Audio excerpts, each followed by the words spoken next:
అని నిన్ననే నేను ఎన్నికల ప్రచారం మొదలుపెట్టాను. రెండో రోజు ఈరోజు రాష్ట్రం మొత్తం హోరెత్తిస్తా ఉంది. ఈ రోజు కదిరి చూసిన తర్వాత నాకు అనిపిస్తా ఉంది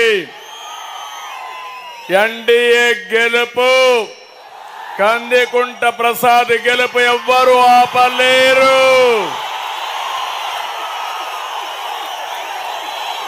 ఈ ప్రజాస్పందన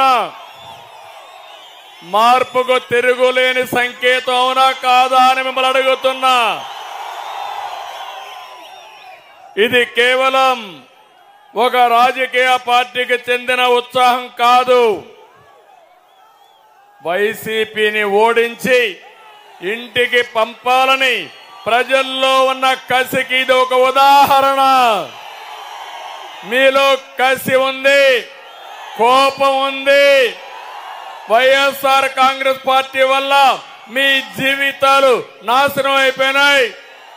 తిరిగి చిత్తుగా ఏదో ఫ్యాన్ ఉందో ముక్కలు చేసి వేస్ట్ బాక్స్ లో పరేయాలి. సిద్ధమా తమ్ముళ్ళు అని అడుగుతున్నా. ఆ ఫ్యాన్ ఉండాల్సింది డస్ట్బిన్ లో. ఎక్కడుండాలి ఆ ఫ్యాను? ఎక్కడుండాలి ఆ ఫ్యాను? సిద్ధమా మీరు? మన జీవితాలతో ఆడుకున్న ఫ్యాన్ ని ఏం చేద్దాం? ఏమమ్మా ఏం చేద్దాం? ఎన్నికల ముందే రిజల్ట్స్ వచ్చేశాయి. నిన్న నేను బయలుదేరాను, మీ ఉత్సాహం చూశాను. ఇది అన్స్టాపబుల్, ఎవ్వరూ ఆపలేరు. నిన్న ఈరోజు జగన్మోహన్ రెడ్డి సభలో సిద్ధం అన్నాడు. మేము సిద్ధం నిన్ను ఓడించడానికి ప్రజలందరూ కూడా సహాయ నిరాకరణ ప్రారంభించారు. పాపం ఫ్రస్ట్రేషన్ లో ఉన్నాడు, డిప్రెషన్ లో ఉన్నాడు. ఈ కదిరి చూసిన తర్వాత ఎన్ని టీవీలు పగలుతాయో నాకు తెలియదు. అందుకని నేనేదో ఈ మాట ఓవర్ కాన్ఫిడెంట్ గా చెప్పడం లేదు. ప్రజలు చూసి చెప్తున్నా, మీ కాన్ఫిడెన్స్ చూసి చెప్తున్నా. ప్రతి ఒక్కరూ చెప్పేది ఒకే మాట, జగన్ దిగిపోవాలి, రాష్ట్రం బాగుపడాలి. నా జీవితంలో ఎన్నో ఎన్నికలు చూశాను. ఇలాంటి ఉత్సాహం ఉండే ఎన్నిక 1994లో చూశా. ఆ రోజు కాంగ్రెస్ పార్టీ పూర్తిగా ఓడిపోయి మొత్తం తెలుగుదేశం పార్టీని గెలిచాం. ఈరోజు నేను మిమ్మల్ని కోరేది, నేను మీలో ఒక చైతన్యం తేవడానికి వచ్చాను. 5 సంవత్సరాల్లో ఏం జరిగిందో ఒకసారి గుర్తు చేయడానికి వచ్చాను. మిమ్మల్ని అందరినీ కార్యోన్ముఖులు చేయడానికి ఈరోజు ఇక్కడికి వచ్చాను. ఇది 6వ మీటింగు. మీటింగ్ బై మీటింగ్ చూస్తే సూపర్ హిట్ అవుతున్నాయి. ఈరోజు ఒక్క విషయమే నేను అడుగుతున్నా. జగన్మోహన్ రెడ్డి నమ్మిన వారిని నిలువున ముంచే మోసకారి. దీనికి ఉదాహరణ ఈ రాయలసీమ. ఎన్నికల ముందు మీకు మాటలు చెప్పాడు, విశ్వాసం కలిగించాడు. ఆయన నమ్మి నమ్మకంతో 52 సీట్లు అసెంబ్లీలుంటే 49 సీట్లు ఇక్కడ గెలిపించారు. గెలిపించారా లేదా? అతను చేసిన పని నెత్తిన చెయ్యి పెట్టాడు, బుగ్గలు నిమిలాడు, ముద్దులు పెట్టాడు. మీరు ఐస్ మారిగా కదిగిపోయారు. మంచి మనసున్న మీరందరూ. ఇప్పుడేం చేశాడు? నేను అడుగుతున్నా మిమ్మల్ని అందరినీ, మీకోసం జగన్మోహన్ రెడ్డి రాయలసీమ కోసం ఏమన్నా ఆలోచించాడా? నేను రాయలసీమ బిడ్డనే, ఈ గడ్డ మీదనే పుట్టా. నేను సవాలు విసురుతున్నా.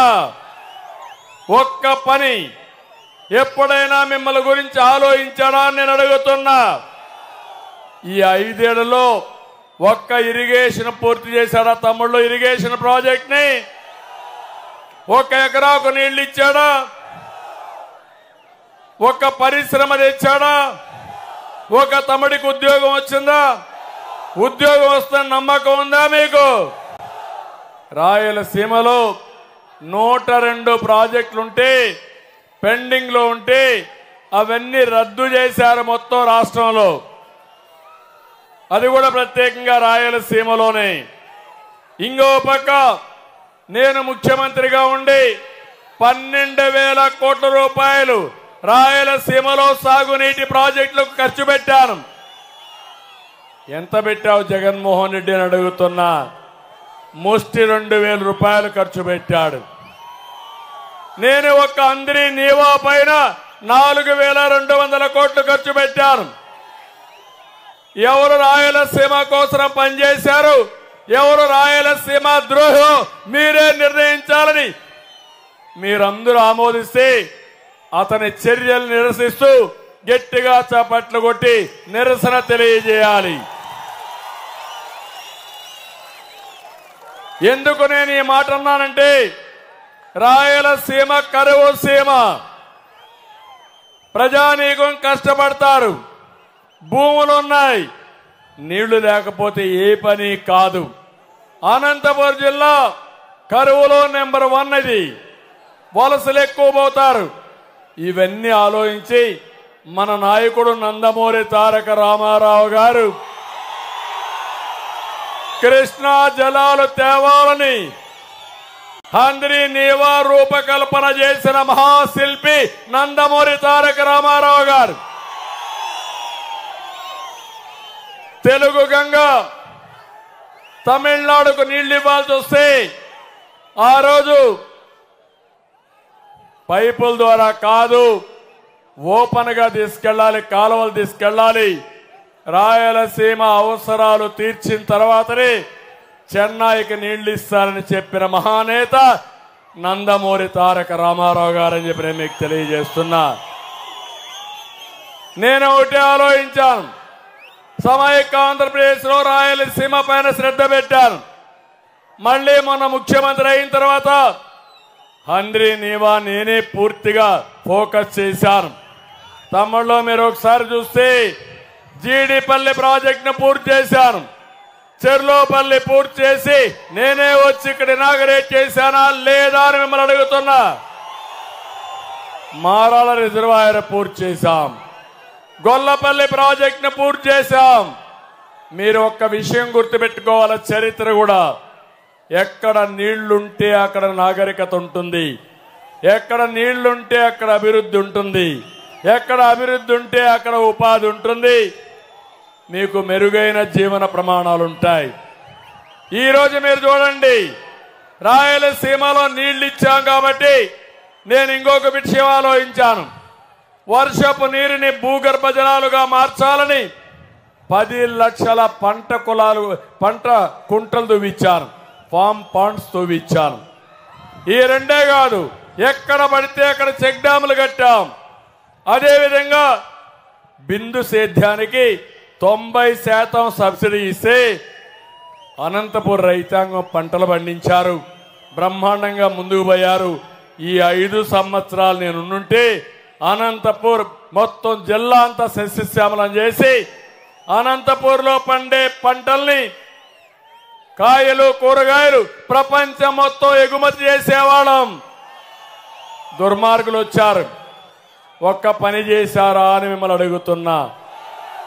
గొల్లపల్లి పూర్తి చేసి కియా మోటార్ తీసుకొచ్చి కొన్ని వేల మందికి ఉద్యోగాలు ఇచ్చిన ఘనత తెలుగుదేశం పార్టీది, అవునా కాదా అని మిమ్మల్ని అడుగుతున్నా. ఇక్కడే పార్థసారథి ఉన్నాడు, ఆ రోజు ఎమ్మెల్యేగా ఉన్నాడు. నేను ఒకటే చెప్పాను ఆయనకి, ఈ పరిశ్రమ రావాలి. వైఎస్ఆర్ కాంగ్రెస్ పార్టీ అడ్డుపడతారు, ఏ మాత్రం ఆధారపడకుండా చేయమంటే అది పూర్తి చేశాం.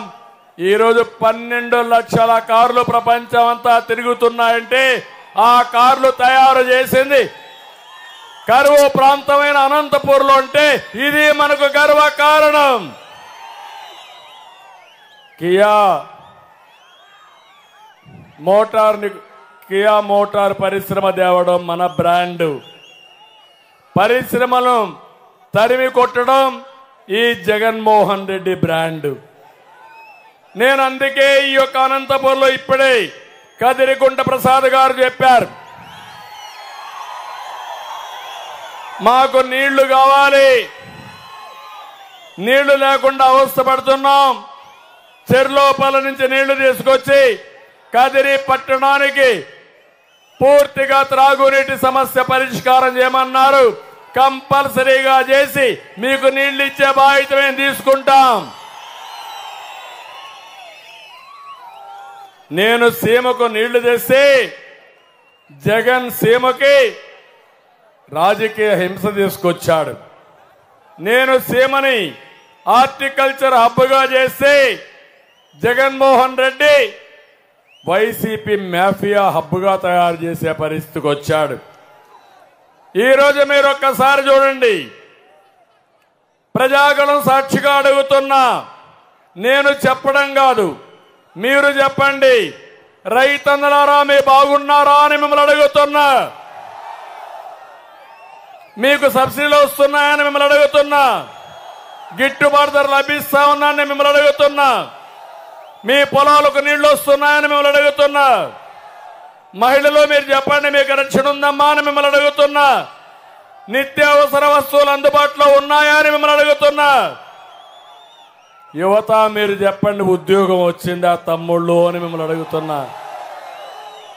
జాబ్ క్యాలెండర్ ఇచ్చాడా అని మిమ్మల్ని అడుగుతున్నా. మెగా డిఎస్సి పెట్టాడా అని మిమ్మల్ని అడుగుతున్నా. కార్మికులు కూలీలు మీరు చెప్పండి, మీకు ఉపాధి దొరుకుతా ఉందా, కడుపు నిండా తిండి తింటున్నారా అని మిమ్మల్ని అడుగుతున్నా. భవన నిర్మాణ కార్మికులు మీరు చెప్పండి, మీకు గుర్తుందా అని మిమ్మల్ని అడుగుతున్నా. పాపం ఉద్యోగస్తులు ఉన్నారు, అక్కడ కూడా పోలీసులు అందున్నారు.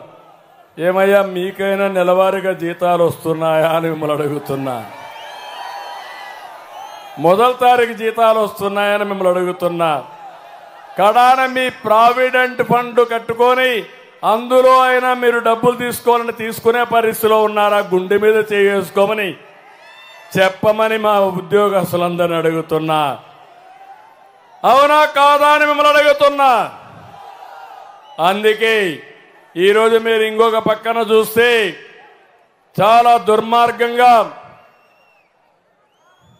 బీసీ, ఎస్సీ, ఎస్టీ, మైనారిటీ వర్గాలను అడుగుతున్నా. కార్పొరేషన్ నుంచి ₹1 నిధులు వచ్చాయా మీకు?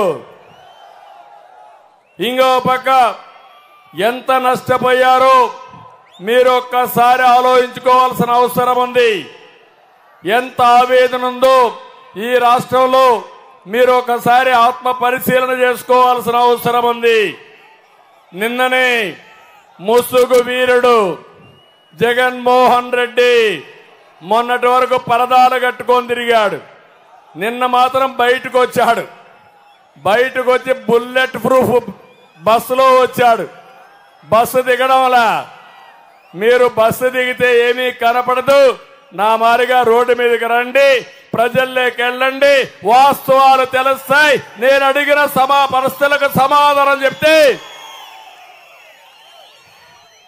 ప్రజలు మిమ్మల్ని హర్షిస్తారు.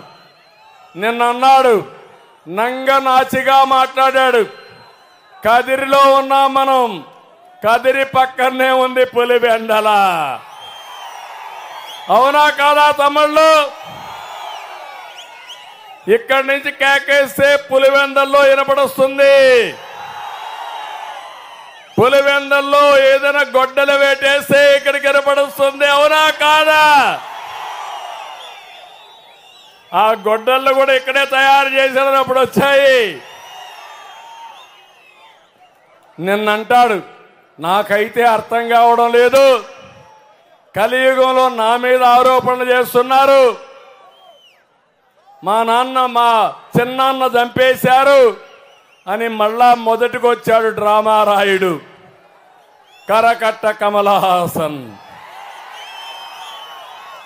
ఇక్కడ అడుగుతున్నా, బాబాయిని చంపింది ఎవరు తమ్ముళ్ళు అని మిమ్మల్ని అడుగుతున్నా. ఎవరు చంపారు? ఎవరు చంపారు తెలుసు అని ఆవిడ చేలిపైకి ఎత్తండి.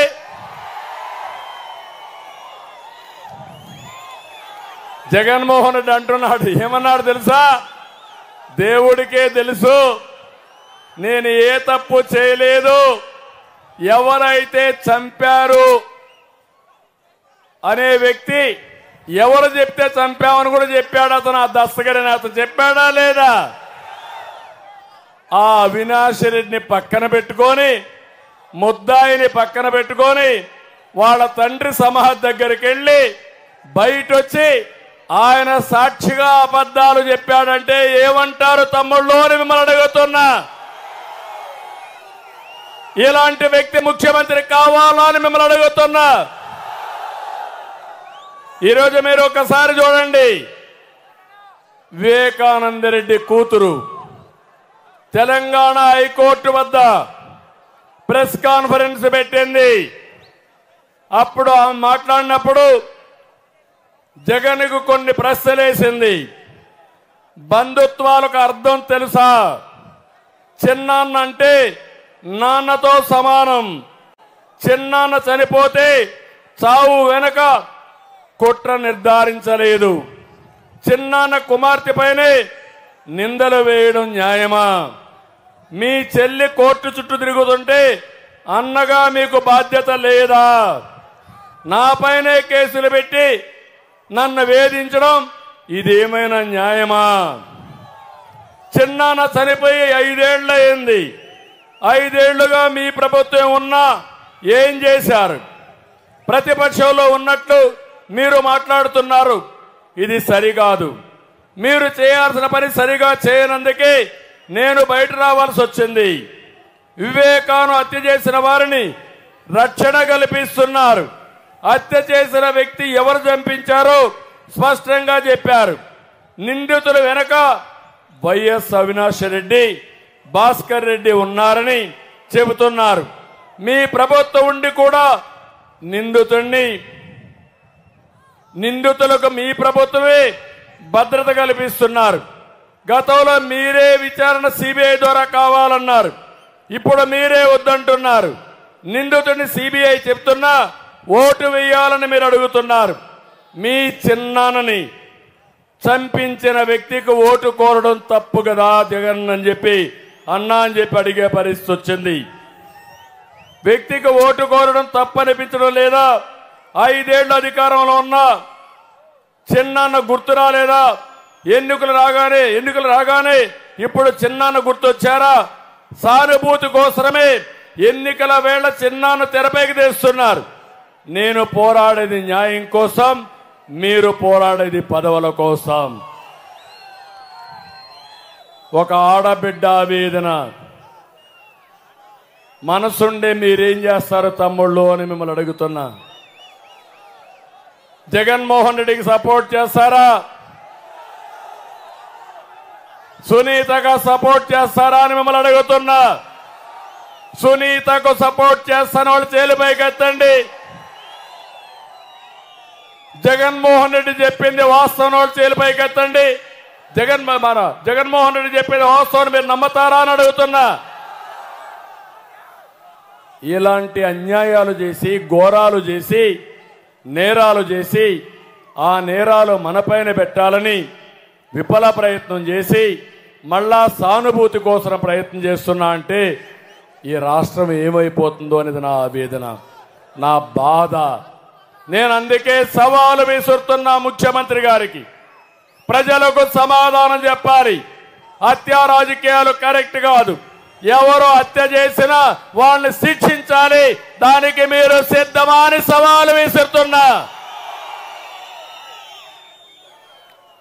తమిళలో ఇవన్నీ ఒక ఎత్తైతే రంజాన్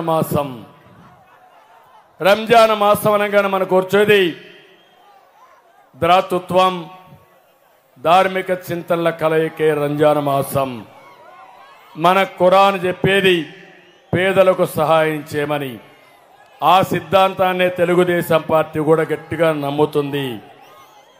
నేను అందుకనే మీరు చూస్తే ఎన్డీఏలో ఉన్నప్పుడే వాజ్పేయి గారు ప్రధానమంత్రిగా ఉన్నప్పుడు 13 జిల్లాల్లో ఉర్దూ రెండో భాష చేసిన పార్టీ తెలుగుదేశం పార్టీ, తెలుగుదేశం ప్రభుత్వం. ఆ రోజు హైదరాబాద్లో ఉర్దూ యూనివర్సిటీ సెంట్రల్ గవర్నమెంట్ సహకారంతో తీసుకొచ్చిన party Telugu Desam party.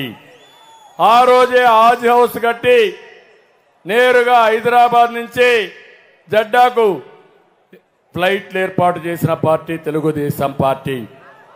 First time మైనారిటీల్లో చాలా మంది పేదవాళ్ళు ఉన్నారని మైనారిటీ ఫైనాన్స్ కార్పొరేషన్ ఏర్పాటు చేసిన ఏకైక వ్యక్తి నందమూరి తారక రామారావు గారు.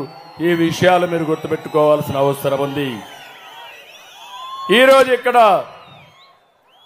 ఆంధ్రప్రదేశ్ రాష్ట్రం వచ్చిన తర్వాత మళ్ళీ కర్నూలు వేదికగా ఉర్దూ యూనివర్సిటీ పెట్టాం. కడప, విజయవాడలో హాజ్ హౌస్ కట్టాం. రంజాన్ తోఫా ఇచ్చాం. ముస్లిం సోదరులకు అనేక విధాలుగా మీ పిల్లలు విదేశాల్లో చదువుకోవాలంటే వాళ్ళందరికీ కూడా ఈరోజు తెలుగుదేశం పార్టీ విదేశ విద్య కోసం కొన్ని వేల కోట్ల రూపాయలు ఖర్చు పెట్టి సహాయం చేశాం. మైనారిటీ ఆడపిల్లల పెళ్లిళ్ల కోసం ఈరోజు తెలుగుదేశం పార్టీ 176 కోట్లు ఖర్చు పెట్టి దగ్గర దగ్గర 33,000 మందికి ఆర్థిక సహాయం చేశాం. దుల్హాన్ పథకం ఇచ్చాం. దుకాన్ మకాన్ గాని ఇలాంటి అనేక కార్యక్రమాలు తీసుకొచ్చాం. మైనారిటీలకి ఆర్థిక సహాయం చేసి ఉపాధి కల్పించాం. ఇలాంటి సమస్యలన్నీ కూడా పరిష్కారం చేసుకుంటూ ముందుకు పోయాం. ఈరోజు వైఎస్ఆర్ కాంగ్రెస్ పార్టీ చెప్తున్నారు మేమేదో బీజేపీ మేమందరం కలిసామని. నేను ఒకే ఒక విషయం మిమ్మల్ని కోరుతున్నా. ఈరోజు మేము బీజేపీ జనసేన కలిసామంటే ఈ రాష్ట్రాన్ని కాపాడుకోవడానికి కలిసాము తప్ప ఇంకోటి కాదు. రాష్ట్రం దివాలా తీసింది. 12 లక్షల కోట్ల అప్పు చేశారు. నేను ఈరోజు ఆలోచించాం, రేపు కూడా ఆలోచిస్తున్నాను. మళ్ళీ గాడి తప్పిన పరిపాలన ఘాట్లో పెట్టాలంటే, ఆంధ్ర రాష్ట్రాన్ని బాగు చేయాలంటే అందరం కలిసి ఉండాలి. అందుకే మేమందరం కలిసి ఈరోజు మీ ముందుకు వచ్చాం. నేను ఒకటే హామీ ఇస్తున్నా, ఎన్డీఏలో ఉన్నప్పుడు కూడా ఎప్పుడూ మీకు అన్యాయం జరగలేదు. 5 ఏళ్లు అన్ని బిల్లులకు సపోర్ట్ చేసి ఇప్పుడు నాటకాలు ఆడితే మీరు నమ్మతారా లేదా మీరే ఆలోచించమని మిమ్మల్ని అందరినీ కోరుతున్నా. ఎప్పుడో 4% ఉద్యోగాల కోసం రిజర్వేషన్లు పెట్టారు. 2014 నుంచి అడ్వకేట్లు పెట్టి అవి కూడా ఎక్కడా ఇబ్బంది లేకుండా సుప్రీంకోర్టులో కూడా ఫైట్ చేసిన పార్టీ తెలుగుదేశం పార్టీ. కాబట్టి ఈరోజు కదిరిలో ముస్లిమ్స్ ఉన్నారు, హిందూస్ ఉన్నారు, అందరూ ఉన్నారు. నేను ఒకటే చెప్తున్నా, మా కలయిక ఏదో మా అధికారం కోసమో సీట్ల కోసం కాదు, దెబ్బతిన్న ఈ రాష్ట్రాన్ని కాపాడాలని. ఒక్క విషయం మీరు చూడండి, ఎక్కడ చూసినా అవినీతి, మద్యంలో అవినీతి. జేబ్రాండ్లు పెట్టి నాసిరకం మద్యం తీసుకొచ్చారు. ఇంకో పక్క గంజాయి వచ్చింది, అదే మరి డ్రగ్స్ వచ్చాయి. నేను అడుగుతున్నా, ఈరోజు ఇక్కడుండే మీ అందరినీ ఈ కదిరిలో గంజాయి దొరుకుతా ఉందా లేదా తమ్ముళ్ళు చెప్పమని మిమ్మల్ని అడుగుతున్నా. ఎవరు కారణం దీనికి? ముఖ్యమంత్రి అవునా కాదా? నేను హామీ ఇస్తున్నా, మా కూటమి వస్తానే 100 రోజుల్లో ఎక్కడ గంజాయి లేకుండా చేసే బాధ్యత, నియంత్రణ చేసే బాధ్యత మాది. బాధ్యత లేని ప్రభుత్వం వచ్చింది. ఇప్పుడే తమ్ముళ్ళు చెప్పారు, డిఎస్సి మొదటి సంతకం పెడతా, మెగా డిఎస్సి ఇస్తా, 2 నెలలు 3 నెలల్లో ప్రాసెస్ పూర్తి చేసి మీకు ఉద్యోగాలు ఇచ్చే బాధ్యత తెలుగుదేశం పార్టీ తీసుకుంటాం. ఇంతకు మునుపు కూడా మీరు చూస్తే అనేక సార్లు డిఎస్సీలు పెట్టాం. నేను ముఖ్యమంత్రిగా 14 సంవత్సరాలుంటే 8 సార్లు డిఎస్సీలు పెట్టాను. 1,50,000 మందికి ఉద్యోగాలు ఇచ్చాను. ఎన్టీ రామారావు గారు ముఖ్యమంత్రిగా 3 సార్లు డిఎస్సీలు పెట్టాడు. 5 సంవత్సరాలైన జగన్మోహన్ రెడ్డి ఒక్క డిఎస్సీ పెట్టావా అని అడుగుతున్నా. సమాధానం చెప్పమంటున్నా. ఈ యువత తరపున డిమాండ్ చేస్తున్నానని చెప్పి కూడా నేను మీకు తెలియజేస్తున్నా. తమ్ముళ్ళు, మీరందరూ కూడా సిద్ధంగా ఉండాలి. జగన్ రెడ్డి సిద్ధంగా ఉండు. నిన్ను, నీ ప్రభుత్వాన్ని, నీ కుర్చీని కూలదోయడానికి ప్రజలు సిద్ధంగా ఉన్నారు. మీ అహంకారం కూలిపోతుంది. అదే 13వ తారీఖు నీ పెత్తనం పడిపోతుంది. నీ అక్రమాలకు ముగింపు కలుగుతుంది. తాడేపల్లి ప్యాలెస్ ను ప్రజలు బద్దలు కొడతారు. ప్రజలు నీ సింహాసనాన్ని కూల్చేందుకు సిద్ధంగా ఉన్నారు. ప్రగల్భాలు పలకద్దు. చేసిన తప్పులు ఒప్పుకొని ఎప్పటికప్పుడు ఏం చేస్తామో చెప్తే ప్రజలు ఒప్పుకుంటారు తప్ప ప్రజల్ని మోసం చేయడం కరెక్ట్ కాదని చెప్పి కూడా నేను మీకు తెలియజేస్తున్నా. నేను ఈరోజు ఒకటే మీ అందరికీ చెప్తున్నాను. ఏదో నేను విమర్శించడానికి రాలేదు. ఇక్కడ మీ అందరికీ స్పష్టమైన హామీ ఇస్తున్నా. అందులో మీరు చూస్తే మహిళలు ఉన్నారు. మహిళలకు న్యాయం చేసిన పార్టీ తెలుగుదేశం పార్టీ. అభివృద్ధి చేసిన పార్టీ తెలుగుదేశం పార్టీ. ఈరోజు మీరు ఒక్క విషయం చూస్తే మొట్టమొదటిసారిగా ఆస్తిలో సమాన హక్కు ఇచ్చింది మహిళలకు గౌరవనీయులు ఎన్టీ రామారావు గారు. పద్మావతి యూనివర్సిటీ పెట్టింది ఎన్టీ రామారావు గారు. ఇంకో పక్క నేను ముఖ్యమంత్రి అయిన తర్వాత డాక్రా సంఘాలు పెట్టాం. ఆర్థిక స్వావలంబన కోసం కష్టపడ్డాం. అంతేకాకుండా పొదుపు ఉద్యమం నేర్పించాం. వంట గ్యాస్ ఇచ్చాం. అదే మాదిరిగా ఉద్యోగాల్లో కాలేజీల్లో 33% రిజర్వేషన్లు పెట్టాం. ఈరోజు నా ఆలోచన మళ్ళీ మహిళలను ముందు పెట్టి వాళ్ళ ద్వారా మీ కుటుంబాన్ని ఆర్థికంగా పైకి తేవాలని ఒక మహత్తరమైన కార్యక్రమంతో మీ ముందుకు వస్తున్నా. అందుకని ఆడబిడ్డ నిధి 18 ఏళ్లు నిండినటువంటి ప్రతి ఒక్క మహిళకు 1,500 రూపాయలు మీ అకౌంట్లో వేసే బాధ్యత తెలుగుదేశం పార్టీ తీసుకుంటాం. మిత్ర పక్షాలు తీసుకుంటాం. ఇద్దరుంటే 3,000 వస్తుంది. ముగ్గురుంటే 4,500 వస్తుంది. నలుగురుంటే 6,000 వస్తుంది. ఎలాంటి విశిక్షణ లేకుండా 18 సంవత్సరాల పైబడిన అందరికీ ఆర్థిక సహాయం చేసే బాధ్యత, 1,500 రూపాయలు ఇచ్చే బాధ్యత మా కూటమి తీసుకుంటామని చెప్పి కూడా నేను మీకు తెలియజేస్తున్నా. ఇంకో పక్కన తల్లికి వందనం. పిల్లలందరికీ ఎంతమంది పిల్లలుంటే అంతమందికి 15,000 ఇస్తాం. ఒకరుంటే 15,000, ఇద్దరుంటే 30,000, ముగ్గురుంటే 45,000, నలుగురుంటే 60,000.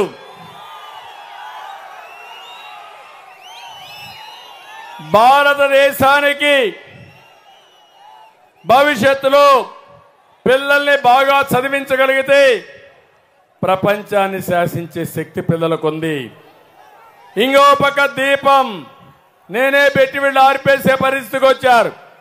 అందుకే ప్రతి ఒక్క మహిళకు హామీ ఇస్తున్నాం. 3 సిలిండర్లు ఉచితంగా ఇవ్వడానికి సూపర్ 6లో నిర్ణయించాం. ఆర్టీసీ బస్సుల్లో ఉచిత ప్రయాణ సౌకర్యం. ఎర్ర బస్సుల్లో దర్జాగా మా ఆడబిడ్డలు ఎక్కడికి పోవాలన్నా ఫ్రీగా పోవడం కోసం ఏర్పాటు చేశామని చెప్పి కూడా నేను మీకు తెలియజేస్తున్నా. అన్నదాత నేను ఒకటే హామీ ఇస్తున్నా. నేను ఒక రైతు బిడ్డని. రైతును రాజు చేయడం నా ధ్యేయం. అనంతపురం జిల్లాను నెంబర్ 1 చేయగలుగుతాం. అందుకే అన్నదాత కింద ప్రతి రైతుకు 20,000 రూపాయలు ఇస్తాం. బిందు సేద్యం ఇస్తాం. సబ్సిడీలు పెడతాం. హార్టికల్చర్కి ప్రోత్సాహాలు ఇస్తాం. అన్ని విధాల అభివృద్ధి చేసి రైతును ముందుకు తీసుకుపోతామని చెప్పి కూడా నేను మీకు తెలియజేస్తున్నా. యువగళం, యువత, ఏం తమ్ముళ్ళు మిమ్మల్ని అడుగుతున్నా, జాబు రావాలంటే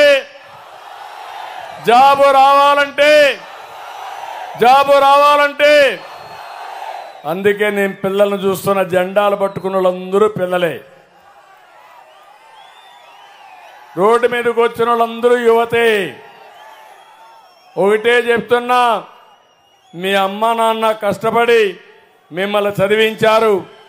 దుర్మార్గులు వీళ్ళ వల్ల మీకు ఉద్యోగాలు రావడం లేదు. నేను హామీ ఇస్తున్నా, 5 ఏళ్లలో 40 లక్షల ఉద్యోగాలు ఇచ్చే బాధ్యత మా కూటమిది. సంవత్సరానికి 4 లక్షల చొప్పున 20 లక్షలు ఇస్తాం. మెగా డిఎస్సి పెడతాం, జాబ్ క్యాలెండర్ ఇస్తాం, పరిశ్రమలు తెస్తాం. ఈ రాష్ట్రాన్ని ఒక పరిశ్రమలతో ముందుకు తీసుకుపోవడం కోసం ఇప్పుడే అడిగారు, కదిరిలో కూడా కొన్ని పరిశ్రమలు వస్తే బాగుంటుందని. తప్పకుండా, ఎందుకంటే నేషనల్ హైవే పోతుంది, నీళ్లు వస్తాయి, చెర్లోపల్లి రిజర్వాయర్ ఉంది, కదిరి కూడా అభివృద్ధి కావాలి. ఇక్కడుండే వాళ్ళు బెంగళూరుకో చెన్నైకో పోవడం కాదు, వాళ్ళు ఇక్కడొచ్చి పనిచేసే పరిస్థితి రావాలి. అలాంటి పరిస్థితి రావడానికి ముందుకెళ్తాం. ఒక కియా మోటార్స్ వస్తే బయట వాళ్ళు కూడా వస్తున్నారు, పనిచేసే పరిస్థితికి వచ్చారు. ఇంకో పక్క వర్క్ ఫ్రమ్ హోమ్ కూడా తీసుకొస్తాం. ఈరోజు మీ ఇంటి దగ్గర మీరు కూర్చొని ప్రపంచ కంపెనీలతో పనిచేసే విధానానికి శ్రీకారం చుడతాం. మీ ఇంట్లో బోరు కొడితే మండల హెడ్ క్వార్టర్లో వర్క్ స్టేషన్లు పెట్టి నేరుగా మండల హెడ్ క్వార్టర్కి పోయి అక్కడ పనిచేసే విధానానికి శ్రీకారం చుడతాం. దీనివల్ల మీరెక్కడికో ఉద్యోగాన్ని పోవక్కర్లేదు, అమ్మా నాన్నను చూసుకొని మీ ఊర్లోనే మీరుండి దర్జాగా డబ్బులు సంపాదించే విధానానికి శ్రీకారం చుడతాం. ఇది అసాధ్యమేం కాదు, దీనికి కావలసిన నైపుణ్యం ఇప్పిస్తాం. ప్రపంచంలో ఉండే కంపెనీలు తీసుకొస్తాం, మిమ్మల్ని ప్రపంచానికి అనుసంధానం చేసి వర్చువల్ వర్కింగ్కి ప్రమోట్ చేస్తామని చెప్పి కూడా నేను మీకు తెలియజేస్తున్నా. ఇంటింటికి మంచినీరు ఇస్తాం, బీసీలకు రక్షణ చట్టం తీసుకొస్తాం. నా ఆలోచన ఒకటి, ఈ దేశంలో ఈ రాష్ట్రంలో పేదరిక నిర్మూలన జరగాలి.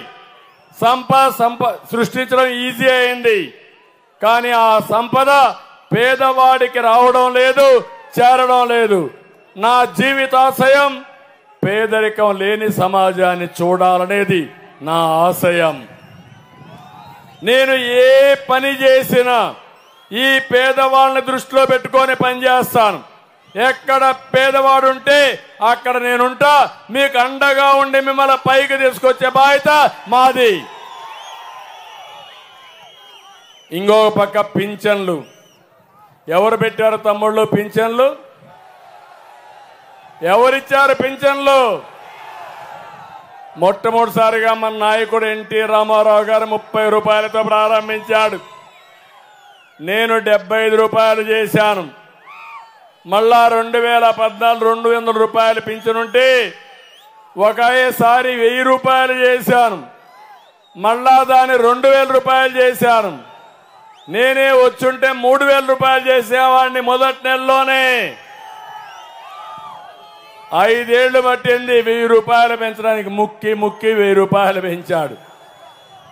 అందులో ఆంక్షలు పెట్టాడు. ఈ రోజు హామీ ఇస్తున్నా, వృద్ధులందరికీ కూడా వితంతువులకు కానీ వృద్ధులకు కానీ వికలాంగులకు కానీ పింఛన్లు పెంచాం. ప్రతి ఒక్కరికి 4000 రూపాయలు పింఛను పెంచి ఇస్తాం. ఇంటి దగ్గరనే పింఛను ఇప్పిస్తాం. మొదటి తారీఖునే పింఛన్లు ఇస్తాం. ఎవరైనా ఒక నెల తీసుకోకపోతే 2వ నెలలో 2 నెలల పింఛను కూడా ఇవ్వడానికి ఈ విధంగా 3 నెలలు ఇస్తాం. ఏ పేదవాడు ఇబ్బంది పడకుండా ఇది చేయడానికి నేను ముందుకు వస్తానని చెప్పి కూడా నేను మీకు తెలియజేస్తున్నా. ఇదే కాకుండా వెనుకబడిన వర్గాలకి 50 సంవత్సరాలకే పింఛను ఇచ్చే విధానాన్ని తీసుకొస్తాం. వెనుకబడిన వర్గాలంతా తెలుగుదేశం పార్టీకి సహకరించారు, సహకరిస్తూనే ఉన్నారు. వాళ్ళ రుణం తీర్చుకుంటాను, సప్లాన్ పెడతాం, రాజకీయంగా ఆర్థికంగా సామాజికంగా పైకి తీసుకొచ్చే బాధ్యత తెలుగుదేశం పార్టీదని చెప్పి కూడా నేను మీకు తెలియజేస్తున్నా. మైనారిటీల కోసం ఒక సప్లాన్ తీసుకొస్తాం, వాళ్ళకు కూడా న్యాయం చేస్తాం. ఇంకో పక్క ఎవరైతే మాదిగలు ఉన్నారో ఎప్పటి నుంచో పోరాడుతున్నారు, నేనే 90 ఏళ్ళలో మాదిగలకు కేటగరైజేషన్ తీసుకొచ్చి ABCD కేటగరైజేషన్ తీసుకొచ్చిన పార్టీ తెలుగుదేశం పార్టీ. దానివల్ల సామాజిక న్యాయం జరిగింది. నిన్న మొన్న NDAలో నరేంద్ర మోడీ గారు కూడా హామీ ఇచ్చారు, దేశం మొత్తం కేటగరైజేషన్ తీసుకొస్తామని. తప్పకుండా ఈ కూటమి మీకు అండగా ఉంటాం. తప్పకుండా కేటగరైజేషన్ తీసుకొచ్చి జిల్లాల వారీగా తీసుకొచ్చి మీకు అందరికీ న్యాయం చేపిస్తామని మీ అందరికీ హామీ ఇస్తున్నా. ఇవి కాకుండా ఇంకా చాలా సమస్యలు మనకి రాష్ట్రంలో ఉన్నాయి. ఆ సమస్యలన్నీ కూడా మనం పరిష్కారం చేసుకోవాల్సిన అవసరం ఉంది. అవన్నీ పరిష్కారం చేయడానికి మేము ముందుకు వస్తాం. ఇక్కడ స్థానికంగా వచ్చినప్పుడు 5 సంవత్సరాలు అవినీతి తప్ప అభివృద్ధి ఏమీ జరగలేదు. ఏమన్నా జరిగిందా తమ్ముళ్ళు అని మిమ్మల్ని అడుగుతున్నా. జరుగుతుందని నమ్మకం ఉందా అని మిమ్మల్ని అడుగుతున్నా. అందుకే నేను నిర్దిష్టమైన హామీ ఇస్తున్నా. ఎంపీగా పార్సారథిని, ఎమ్మెల్యేగా కందికుంట ప్రసాద్ని మంచి మెజారిటీతో ఎన్నుకుంటామని గట్టిగా ఆమోదం చెప్పండి.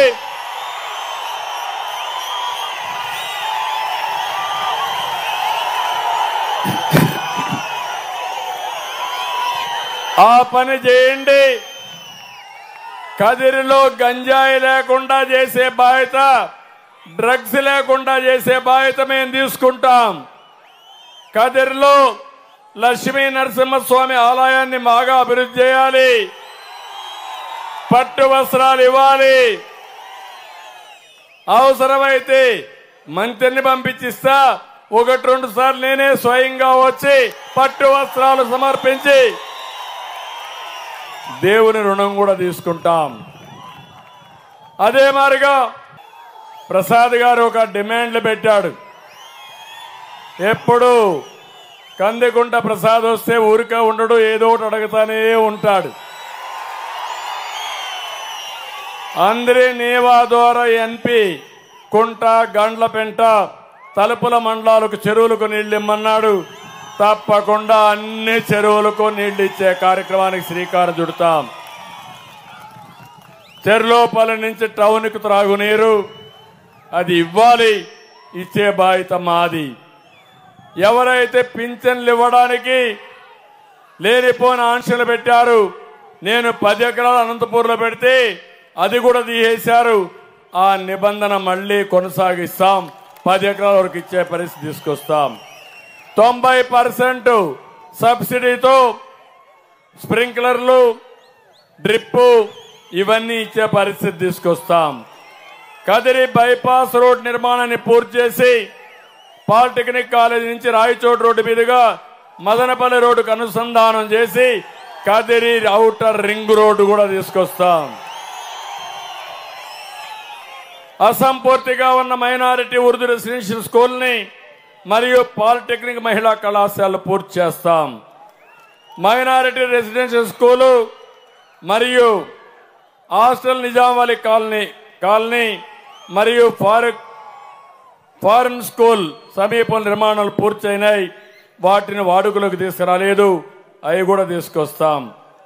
ప్రభుత్వం వస్తానే కబర్స్థాన్లో 14 లక్షల రూపాయలతో సీసీ రోడ్ నిర్మాణం చేపడితే ఇప్పటికీ దానికి డబ్బులు ఇవ్వలేదు.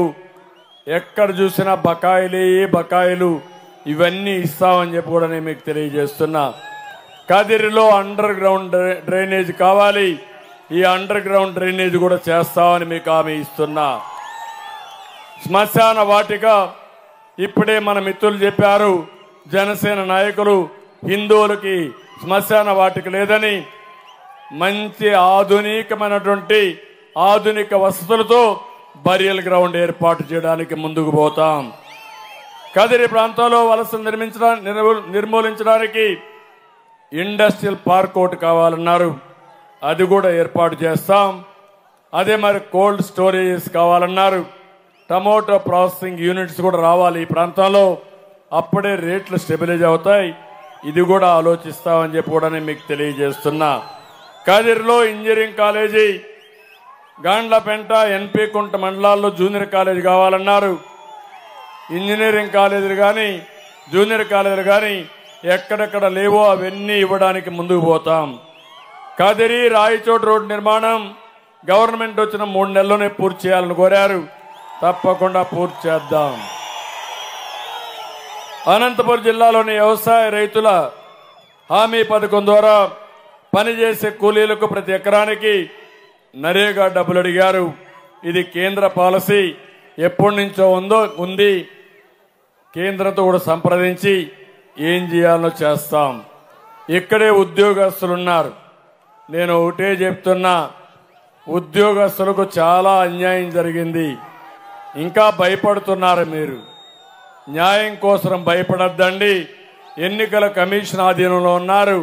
మీ డ్యూటీ మీరు చేయండి. మీ గౌరవాన్ని పెంచే బాధ్యత మా కూటమి తీసుకుంటుంది. మళ్ళీ మీ గౌరవాన్ని పెంచడమే కాదు, పెన్షన్స్ హామీ ఇస్తున్న మొదటి తారీఖున పెన్షనర్స్ కి పింఛన్ ఇచ్చే విధానానికి శ్రీకారం చుడతాం. ఉద్యోగస్తులకు కూడా అన్ని విధాలు ఆదుకుంటాం. ఈరోజు నన్ను అడిగింది 12వ పిఆర్సి వెంటనే ప్రకటించాలని, 30% ఐఆర్ కూడా ఇవ్వాలని, ఇంటీరియం ఇది కూడా ఇవ్వాలని నేను అడుగుతున్నా. మీ నాయకులు ముఖ్యమంత్రిని అడగలేకపోయారు, కానీ ఈరోజు మీరు నన్ను అడగగలిగారు. అదే ప్రజాస్వామ్యం. ఆ ప్రజాస్వామ్యాన్ని పరిరక్షిస్తాం. అందరికీ న్యాయం చేసే బాధ్యత మేము తీసుకుంటాం. విద్యాశాఖలో కొన్ని విషయాలు చెప్పారు, వైద్య ఆరోగ్య శాఖలో కొన్ని విషయాలు చెప్పారు, అదే మరి సిపిఎస్ ఒకటి చెప్పారు. నేను ఒకటే చెప్తున్నా, ఉద్యోగస్తుల సమస్యలన్నీ నేను సానుకూలంగా ఆలోచిస్తా. ఎన్ని సమస్యలకు వీలైతే అన్ని సమస్యలు పరిష్కారం చేస్తాం. ఇక్కడ వడ్డెర్లు కూడా ఉన్నారు, వాళ్ళకు నేను మ్యాక్సిమం ప్రయత్నం చేస్తున్నా. కానీ ఈరోజు అవన్నీ కూడా ఇబ్బంది ఉందనే ఉద్దేశంతో ఈరోజు జిల్లా పార్టీ ప్రెసిడెంట్ మొదటిసారిగా హిందూపూర్ జిల్లా పార్టీ అధ్యక్షుడిగా ఒక వడ్డెర కులస్తులు పెట్టిన పార్టీ తెలుగుదేశం పార్టీ. భవిష్యత్తులో మీకు చట్టసభల్లో ప్రాతినిధ్యం ఇస్తాం, మిమ్మల్ని పైకి తీసుకొస్తాం, రాజకీయంగా ఆర్థికంగా పైకి తీసుకొచ్చే బాధ్యత మేము తీసుకుంటాం. అందుకే ఈరోజు ఒకటే విషయం కోరుతున్నా. ఈరోజు నేను చెప్పాల్సిన విషయాలన్నీ మీరు చెప్పాను. వ్యక్తిగత సమస్యలు ఒకటైతే, సమాజానికి హితం పలకడం ఒకటైతే, ఈ రాష్ట్రాన్ని కాపాడుకోవడం అందరి బాధ్యత. ఇది నా ఒక్కడి బాధ్యత కాదు, బీజేపీ, తెలుగుదేశం, జనసేన పార్టీల బాధ్యతే కాదు, మీ అందరి బాధ్యత. మేధావులు కలిసి రండి, సంఘాలు పెట్టుకున్న పెద్దలు కలిసి రండి, కుల సంఘాలు కలిసి రండి, మత పెద్దలు కలిసి రండి.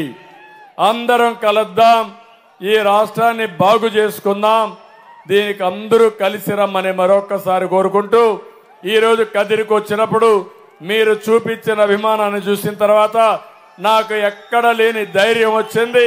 తప్పకుండా గవర్నమెంట్ మనదే. ఆ తర్వాత 45 సంవత్సరాలుగా మీరు చూశారు నన్ను.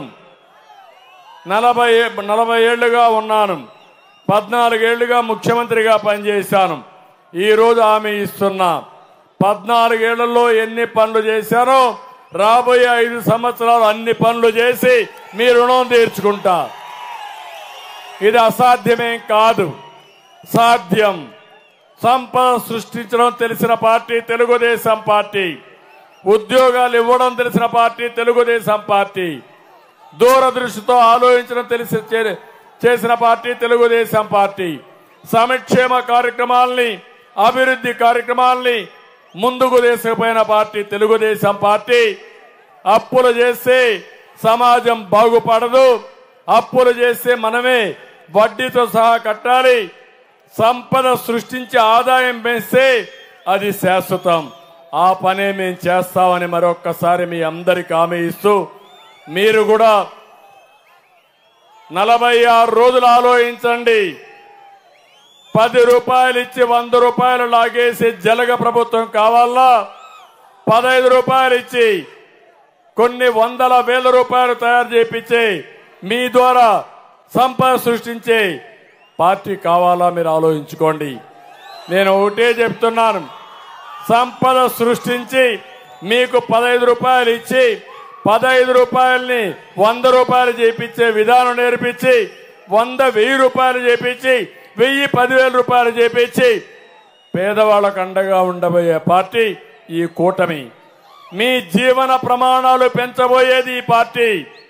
ఏ రాజకీయ పార్టీని ఆలోచించాల్సింది పేదవాడి జీవన ప్రమాణాలు పెంచాలి. పేదవాడిని అప్పుల ఊబిలో నెట్టడం కరెక్ట్ కాదు.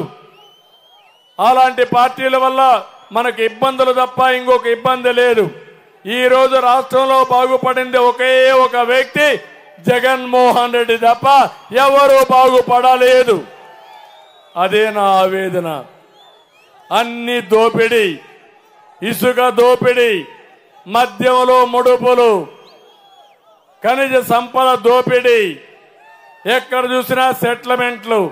కాబట్టి ఇవన్నీ ఆలోచించి ఆత్మసాక్షిగా ఓటేయండి. మీరేసి అఖండ మెజార్టీతో గెలిపించండి. రాష్ట్రాన్ని బాగు చేసుకునే ఉద్యమంలో మీరందరూ భాగస్వాములు కావాలని మరొక్కసారి కోరుకుంటూ అందరికీ నమస్కారాలు. జై హింద్.